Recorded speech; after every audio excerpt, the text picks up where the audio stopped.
রাস্তাঘাট এবং দালান তৈরি করেছিল রোডের বদলে বাঁশ দিয়ে। বাঁশ বাগানের মাথার উপর চাঁদ উঠেছে, ওই চাঁদের জায়গায় চাঁদ তো আছে, বাঁশগুলো সব ওই। 15.5 বছর টানা 9 থেকে 24 সালের জুলাই মাস পর্যন্ত বাংলাদেশের মানুষ স্বস্তিতে কথা বলতে পারেনি। বাংলাদেশের মানুষের জীবনের কোনো নিরাপত্তা ছিল না। বাংলাদেশের মানুষ অবিচার নির্যাতনের শিকার হয়ে কোথাও সামান্যটুকু বিচার পায়নি।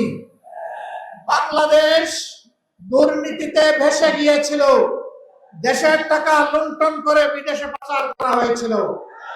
1 নয় 2 নয় 28 লক্ষ কোটি টাকা সেই মুদ্রা বিদেশে পাচার করা হয়েছে। রাস্তাঘাট এবং দালান তৈরি করেছিল রোডের বদলে বাঁশ দিয়ে। একবার একটা মেয়েকে এরকম একটা ডিবেটে বলতে শুনলাম, যার যদি কবি বেঁচে থাকতেন তিনি বলতেন, বাঁশবাগানের মাথার উপর চাঁদ উঠেছে, ওই চাঁদের জায়গায় চাঁদ তো আছে, বাঁশগুলো সব ওই। সব বাঁশ উদা হয়ে গিয়েছিল। সম্মানিত দেশবাসী,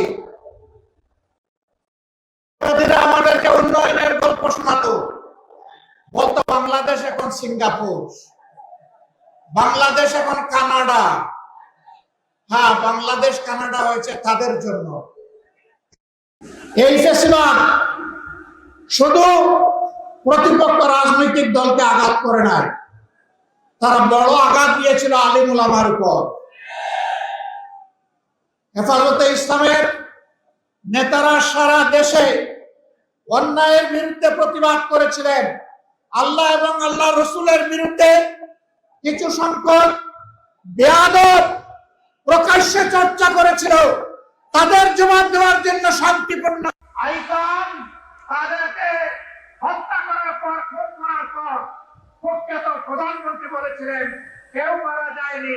ওখানে লাল রঙের যে তরল পদার্থ দেখেছেন, এটা মোল্লা মৌলবীরা কিছু রং ছিটিয়ে রেখেছিল। লজ্জা! মানুষ খুন করার পরে আবার মানুষের রক্ত নিয়ে উপহাস, এটি ছিল তাদের বৈশিষ্ট্য। এরা রক্ত হাতে করে ক্ষমতায় এসেছিল, আর রক্তাক্ত হাত নিয়ে ক্ষমতা থেকে বিদায় নিয়েছে।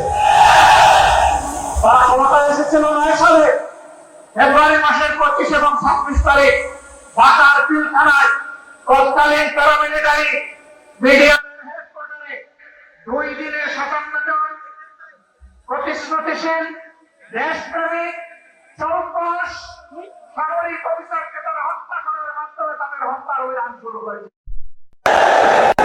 আর 24-এর গণবিপ্লবে ছাত্র, তরুণ, যুবক, কৃষক, শ্রমিক, মা বোনদের মুখে, ভাইদের মুখে, সন্তানদের মুখে গুলি চালিয়ে কাড়ি কাড়ি লাশ ফেলে দিয়ে সামাল দিতে পারে নাই।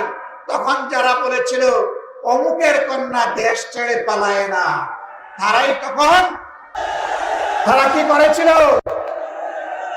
জমিন দিয়ে হাঁটা, গাড়ি চালিয়ে